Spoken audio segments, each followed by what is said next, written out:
Hi friends, ഞാൻ മഷു. ഈ വീഡിയോയിൽ നമ്മൾ ഡിസ്കസ് ചെയ്യാൻ വേണ്ടി പോകുന്നത് നോട്ടയെക്കുറിച്ചാണ്. അപ്പോൾ നമുക്ക് വീഡിയോയിലേക്ക് കടക്കാം. നിങ്ങളൊരു വോട്ടറാണ്. വോട്ട് ചെയ്യാൻ വേണ്ടി നിൽക്കുമ്പോൾ നിങ്ങളുടെ മനസ്സിലേക്ക് പെട്ടെന്നൊരു തോട്ട് വരികയാണ്, നിങ്ങൾക്ക് ഈ ഇലക്ഷനിൽ വോട്ട് ചെയ്യാൻ താല്പര്യമില്ല.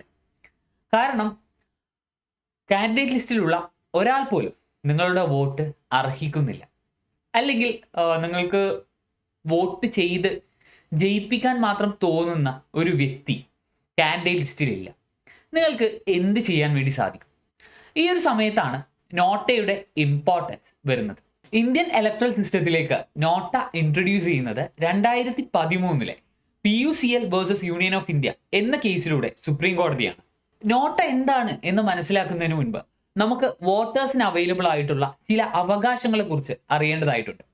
അതിൽ ഏറ്റവും ഇമ്പോർട്ടൻ്റ് ആയിട്ടുള്ള 2 അവകാശങ്ങളാണ് right not to vote and right to secrecy.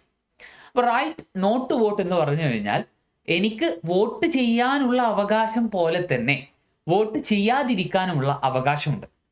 അതുപോലെ തന്നെയാണ് ഞാൻ ഈ ചെയ്യുന്ന വോട്ട് എന്തായിരിക്കണം? അനോണിമസ് ആയിക്കൊണ്ടായിരിക്കണം, അല്ലേ?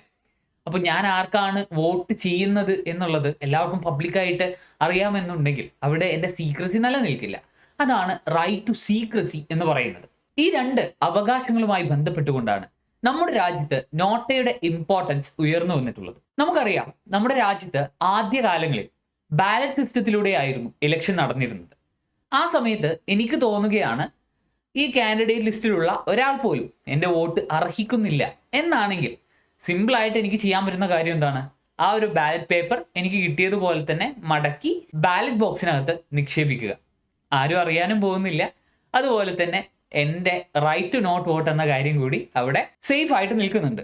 അതായത് എൻ്റെ 2 അവകാശവും അവിടെ ആരും വയലേറ്റ് ചെയ്യാതെ എനിക്ക് നടത്താൻ വേണ്ടി സാധിച്ചു. പക്ഷേ ഈ ഒരു കാര്യം ഇലക്ട്രോണിക് വോട്ടിംഗ് മെഷീനിലേക്ക് മാറിയതോടെ കുറച്ചധികം കോംപ്ലക്സ് ആയി.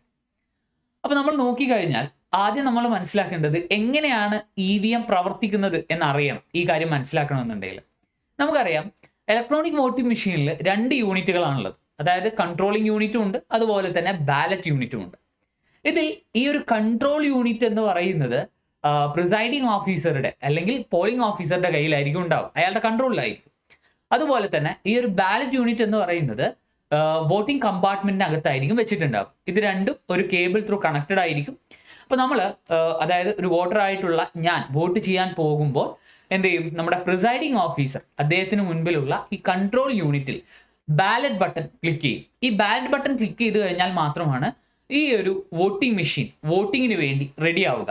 അപ്പോൾ ഇദ്ദേഹം ഈ ഒരു ബാലറ്റ് ബട്ടണിൽ ക്ലിക്ക് ചെയ്ത് കഴിഞ്ഞാൽ അദ്ദേഹത്തിൻ്റെ കൺട്രോളിലുള്ള ഈ ഒരു കൺട്രോൾ യൂണിറ്റിനകത്ത് റെഡ് ലൈറ്റ് വരികയും അതുപോലെ തന്നെ നമ്മുടെ ബാലറ്റ് യൂണിറ്റിനകത്ത് ഒരു റെഡി ആയിട്ട് ഗ്രീൻ ലൈറ്റ് വരികയുമാണ് ചെയ്യുക.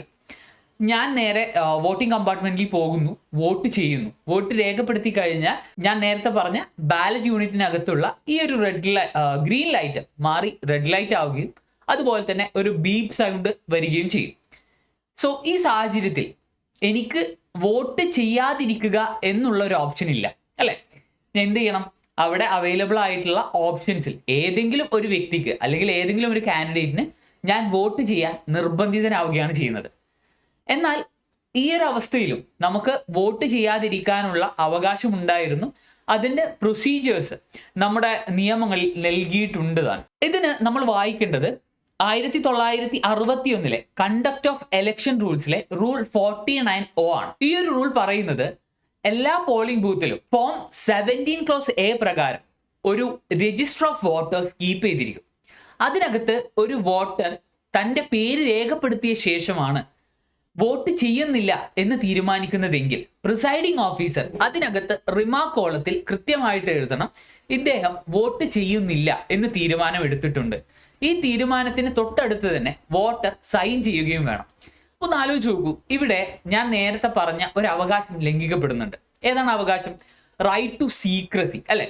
കാരണം അവിടെ ഒരു പബ്ലിക് റെക്കോർഡ് വരികയാണ്, ഞാൻ ഈ ഇലക്ഷനിൽ നിന്നും വോട്ട് ചെയ്യുന്നതിൽ നിന്നും പിന്മാറിയിരിക്കുന്നു എന്ന് പറഞ്ഞുകൊണ്ട്. സോ അവിടെ എൻ്റെ റൈറ്റ് ടു സീക്രസി വയലേറ്റ് ചെയ്യപ്പെടുകയാണ് ചെയ്യുന്നത്. ഈ ഒരു സാഹചര്യത്തിലാണ് 2009 PUCL സുപ്രീം കോടതിയിലേക്ക് പോകുന്നത്.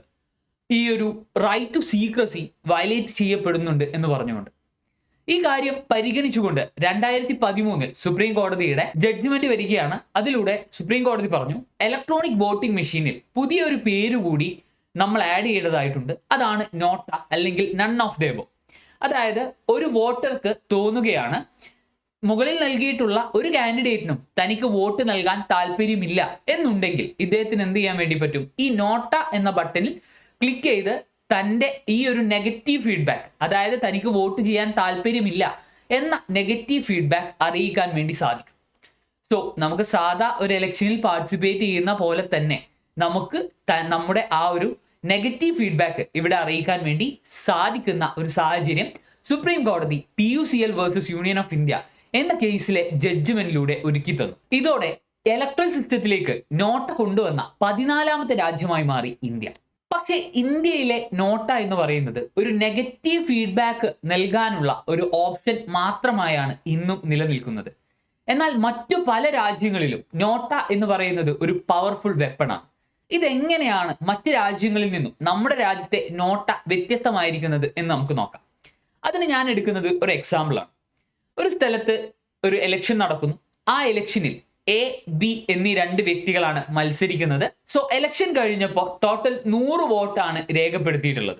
ഈ 100 വോട്ടിൽ 99 വോട്ടും നോട്ടയ്ക്കാണ് ലഭിച്ചിട്ടുള്ളത്.